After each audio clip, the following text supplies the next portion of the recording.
Et si les Avengers se rassemblaient en 1602, l'avant-dernier épisode qui était pas mal attendu, on va pas se mentir. Bonjour à vous ou bonsoir, ça dépend bien évidemment à quel moment vous allez regarder cette vidéo, mais dans tous les cas j'espère que ça ira de votre côté. Et oui, on parle d'un épisode qui est l'avant-dernier, encore une fois.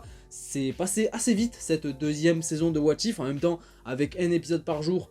On pouvait s'en douter, mais justement un épisode qui était pas mal attendu, que ce soit depuis la diffusion des premiers trailers, TV spots, etc. Et on voyait des images justement de nos personnages préférés dans un contexte assez moyenâgeux, j'ai envie de te dire, avec un aspect historique assez prononcé.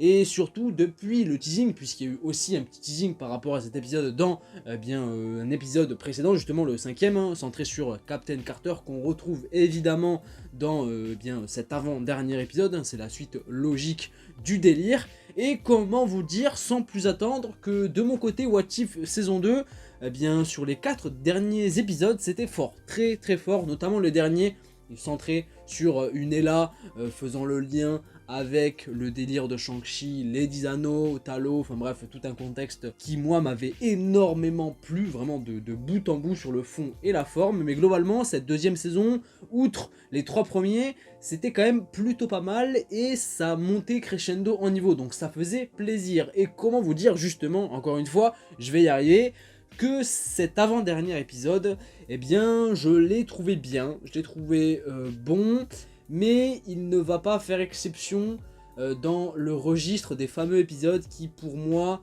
auraient pu être beaucoup plus impactants si ils auraient duré plus longtemps. Tout simplement, pour moi, le What If est bon pour cette histoire-là, pour ce contexte-là, il est même très bon. Tout est respecté de A à Z, ils sont vraiment allés à fond dans le registre de confronter nos personnages qu'on connaît dans une histoire assez différente en termes de contexte évidemment, mais aussi de lien entre les différents personnages et de personnalité également, et dans une histoire assez ambitieuse malgré tout, mais là à ça justement Captain Carter, donc c'était vraiment pas mal. Il n'y a rien à changer sur le fond par rapport à l'histoire, mais la forme et sur la construction des choses, j'avoue que... Ah putain, tu m'aurais fait... Franchement là, je vais y aller franco, mais tu m'aurais fait un film d'animation d'1h20, d'1h30. Bon, qu'est-ce que ça aurait été exceptionnel. Avec une histoire pas changée du tout, hein. La même, tu changes rien, tu la laisses telle qu'elle, mais juste histoire d'étendre davantage ce qui se passe dans ce monde-là et cet univers pour remettre beaucoup plus en contexte ce qui s'y passe et donner plus de vie et d'attrait et d'impact surtout au final par rapport à tout ça. J'avoue que j'aurais kiffé. J'en demande trop, évidemment, hein, de passer d'un épisode de 25-30 minutes à un film d'animation carrément d'1h30. Mais là, franchement, de tous les épisodes qu'on a eu où j'ai ressenti ce côté frustrant, j'avoue que c'est le top 1, hein, celui-ci. J'ai tellement adoré, parce que honnêtement, j'ai bien aimé. Je fais peut-être, voilà, je montre sans doute un engouement moindre par rapport à ce qui a été fait, mais pas du tout, non, j'ai vraiment aimé, je l'attendais pas non plus énormément, hein, voilà, on n'était pas plus sur une hype immense, même s'il y avait quand même des attentes et j'attendais avec impatience justement cet épisode. Malgré tout, on était sur des attentes quand même assez mesurées, soyons clairs. De toute façon, la saison 2 de What If n'a pas suscité et ne suscite à l'heure actuellement aucune énorme hype, faut quand même être honnête, mais j'avoue que il manque un truc, et ce côté frustrant qui est pas forcément négatif en soi, parce que l'épisode était bon, outre ce côté du format qui pour moi handicape pas mal le potentiel qu'avait cet épisode et ce qui est raconté dedans. J'avoue que déjà visuellement ça y a rien à dire, ils sont allés à fond dans le délire encore une fois de l'époque et du registre dans lequel on est plongé à travers cette histoire qui se passe en 1602, et j'avoue que l'aspect moyenâgeux fonctionne du feu de Dieu, hein. Tous nos personnages ont la classe, ça, il n'y a rien à dire, ils sont tous BG. La DA est très bonne, même si on n'en voit pas beaucoup, c'est quand même aux petits oignons, j'ai envie de te dire, c'est soigné, détaillé et très très propre, ça, il n'y a rien à dire, donc ça fait plaisir. Et l'aspect musical aussi, alors moins marquant que pour le dernier épisode, mais plutôt sympathique quand même. Donc voilà, niveau esthétisme, sur la forme, le visuel et l'aura que dégage cet épisode, c'est vraiment respecté et c'est plutôt pas mal, même si sur certains points on avait l'impression d'être quand même sur des fois eh bien une parodie hein, face à ces personnages-là qu'on connaît par cœur, à nos Avengers et tout, au niveau de leur personnalité, des liens entre eux, etc. J'avais l'impression ouais, d'être face à une parodie parfois sur certains points, mais sans non plus être totalement négatif et mauvais, pas du tout même, encore une fois. Et j'avoue qu'il y a pas mal de liens et une certaine alchimie entre différents personnages qui n'étaient pas forcément attendus, mais qui fonctionnent plutôt bien. J'ai beaucoup aimé le trio que forme Steve Rogers, en mode d'ailleurs nomade hein, d'Avengers Infinity War, un lien par rapport à ça aussi, on y reviendra plus tard, mais le trio Steve Rogers, Bucky et Scott, en mode Robin des Bois, qui font leur propre justice pour les pauvres, j'avoue que ça fonctionne plutôt pas mal, j'aurais aimé en voir plus, mais encore une fois, voilà, c'est un truc qui va revenir pas mal dans cette vidéo, par rapport à ce qu'on a eu dans cet épisode, mais ça fonctionnait plutôt bien, j'ai aussi évidemment beaucoup aimé Tony Stark, Hulk aussi qui fait plaisir, hein, on revoit ce côté monstrueux de Hulk, j'avoue que ne serait-ce que de revoir cet aspect de Hulk quelques secondes dans n'importe quel programme, ça fait plaisir hein, et c'est assez triste au vu de ce qu'est devenu le personnage, on va pas se mentir. En plus il y a eu un affrontement digne de ce nom parce qu'on a eu de manière assez surprenante le retour du fameux Hulk Hogan qu'on avait eu dans l'épisode de Noël, l'épisode 3 de cette deuxième saison il y a quelques jours, voilà, où il savait essayer d'implanter le sang de Hulk et est devenu une sorte de monstre violet, eh bien, en genre Hulk mais en plus moche. On a un affrontement entre les deux, c'était fortement sympathique aussi, je vais pas mentir.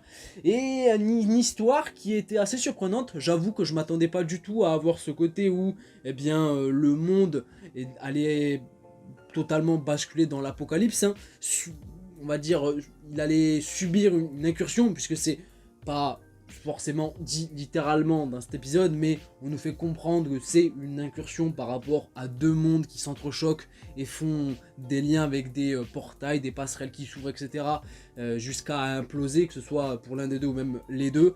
Le terme incursion n'est pas dit, mais c'est clairement ça. J'avoue qu'elle est assez ambitieuse comme histoire, c'est un truc assez conséquent malgré tout, avec une Captain Carter qui est magistrale. C'est un personnage que j'aime beaucoup, c'est confirmé.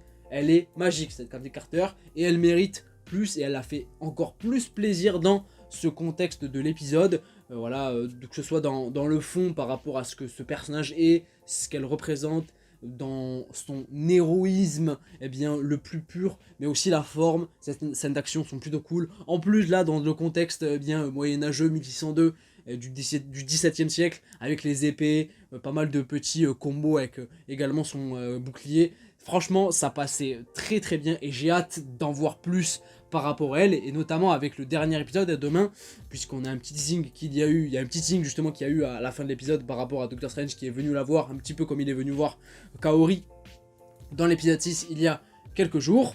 Et j'avoue que j'aimerais bien voir davantage Captain Carter, outre cet aspect de what if en animation. Est-ce que ça arrivera un jour ? J'en sais rien, mais quand même une histoire assez ambitieuse malgré tout de A à Z par rapport à cet épisode 8. Du côté de Thor, hein, qui en quelque sorte est le roi de ce monde, donc ça aussi c'était quand même une différence assez conséquente à prendre en compte justement, même si justement c'était Hela, je vais y arriver comme ça, juste avant lui, qui est morte, emportée justement par ce portail là, d'où eh bien l'accusation de Captain Carter de n'avoir rien fait, de ne servir à rien, emportée, enfin du moins ramenée par la sorcière, hein, voilà, notre chère Wanda, la fameuse Scarlet Witch, qui a la classe également.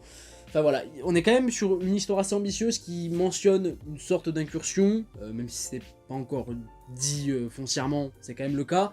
Et puis, eh bien, finalement, par rapport à tout ça, lié au multivers en quelque sorte, jusqu'à la ramification eh bien, du contexte d'Avengers Infinity War, où Thanos a débarqué au Wakanda pour eh bien, décimer et faire ce qu'il avait à faire, on connaît l'histoire. Mais là où justement un Steve Rogers, dans un univers propre, eh bien, a confronté Thanos, a frappé la perte du temps et puis a été propulsé dans une timeline assez particulière.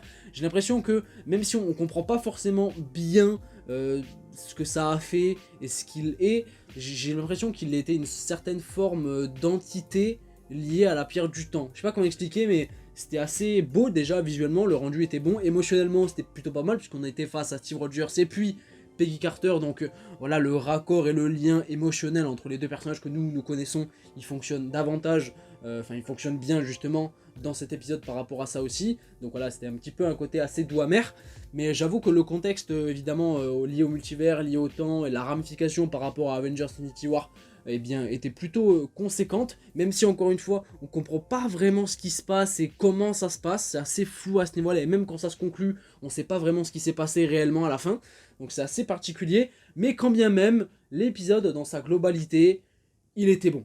Il était bon, mais juste beaucoup trop frustrant parce que le potentiel est assez monstrueux, mais contracté dans un format, encore une fois, assez limité de 25-30 minutes. Alors certains vont peut-être me dire que ça leur suffit, et en soi tant mieux, j'ai envie de te dire, c'est peut-être moi qui suis trop gourmand et en veux un petit peu trop. Après j'ai passé un bon moment dans l'épisode, donc évidemment, quand c'est bien, on en veut plus, malgré tout, on n'a pas envie que ça se termine, donc c'est aussi synonyme de positivité en quelque sorte, et c'est le cas encore une fois, je me répète beaucoup, pardon, avec cet épisode 8, visuellement c'était magnifique, la DA était respectée de A à Z, que ce soit à travers nos personnages, la manière de s'exprimer hein, aussi d'ailleurs, mais aussi l'alchimie entre eux, et le contexte même dans lequel on était exposé, ça fonctionnait pas mal, mais j'aurais quand même aimé en voir plus, voir pourquoi Hulk est enfermé dans le château de Thor, pourquoi Tony est reculé de tous, qu'est-ce qu'il fait, quelle est l'histoire de ce trio entre Steve Rogers, Bucky et Scott, quel est le contexte par rapport aux autres personnages, même Happy Hogan, pourquoi est-ce qu'il a ce pouvoir qui est en lui, même dans cette timeline-là et dans cette époque-là, qu'est-ce que fait Loki, quel est le lien avec Wanda et quel est son rôle foncièrement, son histoire.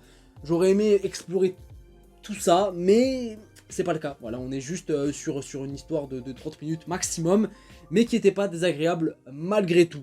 Voilà, je pense que j'ai tout dit, c'est pas la peine de plus m'éterniser que ça. Globalement, mon ressenti est là par rapport à cet avant-dernier épisode, et on a hâte d'être à demain pour voir comment ça va se conclure. Et ce fameux épisode qui est teasé depuis, j'ai envie de dire, ça fait 2 épisodes où on a un teasing justement par rapport à ce final-là. Donc j'ai hâte de voir comment ça va se terminer. Est-ce qu'on sera face à un dernier épisode plus long que ceux qu'on a eu jusqu'à présent? C'est pas impossible, mais bon, on verra demain. Dans tous les cas, c'est un épisode qui figurera pas dans mes préférés de cette saison 2, puisqu'il y en a pour moi meilleur que celui-là, mais quand même, voilà, dans le top j'ai envie de te dire, je sais pas à combien, mais en tout cas, dans le top. N'hésitez pas, de votre côté d'ailleurs, à me dire ce que vous avez pensé de cet épisode, à me dire ce que vous avez aimé, pas aimé, est-ce que vous êtes du même avis que moi, est-ce que vous avez le même ressenti que moi, si oui, dites-le. Pourquoi, mais si c'est non, eh bien dites-le aussi pourquoi. Partagez-moi votre avis en long, en large, en travers, ça pourrait être très cool d'en discuter dans les commentaires, à mettre un petit pouce bleu également si la vidéo vous a plu, à vous abonner si c'est pas déjà fait, et puis moi je vous fais plein de bisous. Ah aussi, ce qui était très cool justement, où c'est totalement déconstruit cette vidéo, c'est pas la meilleure, je m'en excuse, mais ce que j'ai beaucoup aimé aussi c'est l'aspect qu'avait Thor. Il était très impliqué dans cet épisode, très sérieux, et surtout, il avait son casque bordel, et ça fait plaisir, parce que Thor, par rapport au casque qu'il est censé avoir dans le MCU, on l'a pas du tout. On l'avait quelques secondes dans le premier Thor, et puis c'est tout, on n'a plus jamais eu. C'est un petit peu dommage, j'avoue que là, il l'avait, et c'était la classe. C'était quand même la classe. Bref, je vous fais plein de bisous, je vous dis à la prochaine, prenez soin de vous et de vos proches. Ciao, ciao.